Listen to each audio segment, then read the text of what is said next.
শুরুতেই জ্বালানির খবর জানব। জরুরি জ্বালানি চাহিদা পূরণে কাজাখস্তান থেকে ১ লাখ টন পরিশোধিত ডিজেল ও সিঙ্গাপুর থেকে ২ কার্গো এলএনজি আমদানির সিদ্ধান্ত নিয়েছে সরকার। ডিজেল আমদানিতে ব্যয় হবে ৫,৫৯,৯৪,০০০ মার্কিন ডলার। আমরা একটু দেখে নিতে চাই কি কি সিদ্ধান্ত হয়েছে। ক্রয় সংক্রান্ত যে কমিটি রয়েছে মন্ত্রিসভার, সেখানে কিছু সিদ্ধান্ত এসেছে। সেই সিদ্ধান্ত অনুযায়ী আমরা একটু বিশ্লেষণগুলো দেখতে চাই।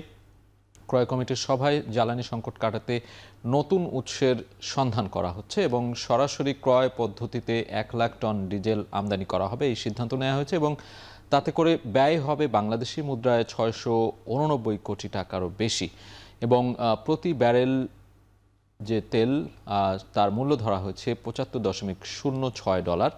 ২ কার্গো এলএনজি কিনতে ব্যয় হতে পারে ১,৫৬০ কোটি টাকার মতো।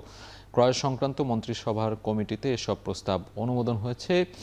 এখন বাস্তবায়ন কতটুকু হবে সেটি আসলে দেখার বিষয়, কেননা বর্তমান পরিস্থিতিতে, যুদ্ধ পরিস্থিতিতে জ্বালানি সংকট চলছে সারা বিশ্বেই। সেই সংকটের বাইরে নয় বাংলাদেশও।